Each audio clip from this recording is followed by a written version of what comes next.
Ada orang kita nampak di luar tenang, senyum elok. Bila ditanya, "Ya, aku okey je," tanpa getar suara. Tapi bila dia bersendirian, dia letih. Bukan dengan dunia, tapi dengan dirinya sendiri. Dan itu bukan perkara kecil, sebab berdamai dengan dunia itu mudah. Kau cuma perlu sesuaikan diri. Tapi berdamai dengan diri sendiri, kau tak boleh menipu. Kau boleh lari dari orang. Kau boleh sibukkan diri. Kau boleh tutup rasa kau dengan kerja, hiburan atau senyap. Tapi bila malam tiba dan semuanya bunyi perlahan, yang tinggal cuma kau dan suara dalam diri kau yang selama ini kau elakkan. So, sebelum kita masuk lebih jauh, hai, selamat datang ke Ruang Bercerita. Hari ini kita akan bincangkan satu soalan yang berat tapi jujur. Kenapa kita susah untuk berdamai dengan diri sendiri? Tapi kau perasan tak? Kita sangat memahami orang lain tapi kejam pada diri sendiri. Bila orang lain buat silap, tak apa, dia manusia. Tapi bila giliran kita sendiri, kenapa aku macam ni? Kenapa aku lemah? Kenapa aku tak cukup baik? Dan dialog dalam kepala kita selalunya lebih menyakitkan daripada kata-kata orang luar. Dialog yang sangat ringkas. Aku sepatutnya boleh buat lebih baik. Kenapa kau gagal? Dan tanpa sedar, kita menjadi musuh kepada diri kita sendiri. Ramai orang pandai minta maaf pada orang lain, pandai mengalah, pandai lepaskan ego. Tapi bila sampai pada diri sendiri, kita simpan rasa bersalah itu lama-lama. Kita hukum diri kita atas kesilapan yang lama, atas keputusan yang kita buat dalam keadaan kita dulu tak tahu apa-apa. Kalau aku tak buat keputusan itu dulu, aku lebih berani. Padahal kau yang membuat keputusan itu dengan kemampuan yang kau ada pada waktu itu. Dalam diri kita ada dua bahagian. Satu yang mahu bergerak ke depan dan satu lagi yang masih terperangkap di masa lalu. Dan bila dua ini bertemu, jiwa jadi penat dan secara logik emosi, otak akan simpan pengalaman menyakitkan sebagai perlindungan.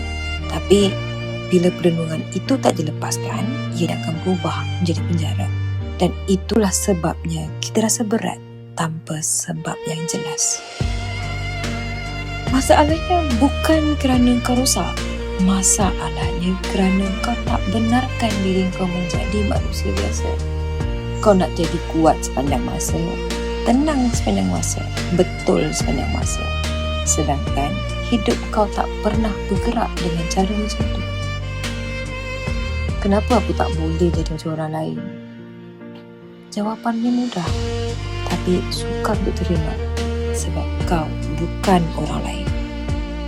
Berdamai dengan diri bukan satu ayat motivasi, bukan satu hari yang tiba-tiba kau rasa okey.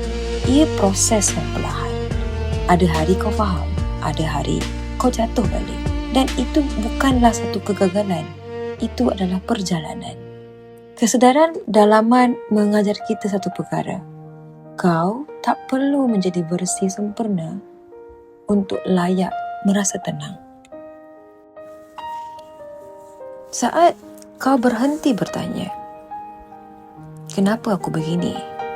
Dan mula bertanya, apa yang aku perlukan sekarang? Di situ perdamaian mula berlaku. Aku penat, aku perlukan rehat.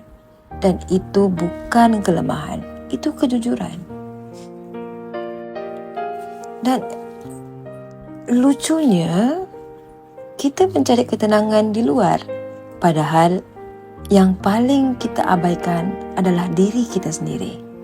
Kita jaga perasaan orang lain, tapi kita tak pernah tanya apa perasaan diri kita sendiri.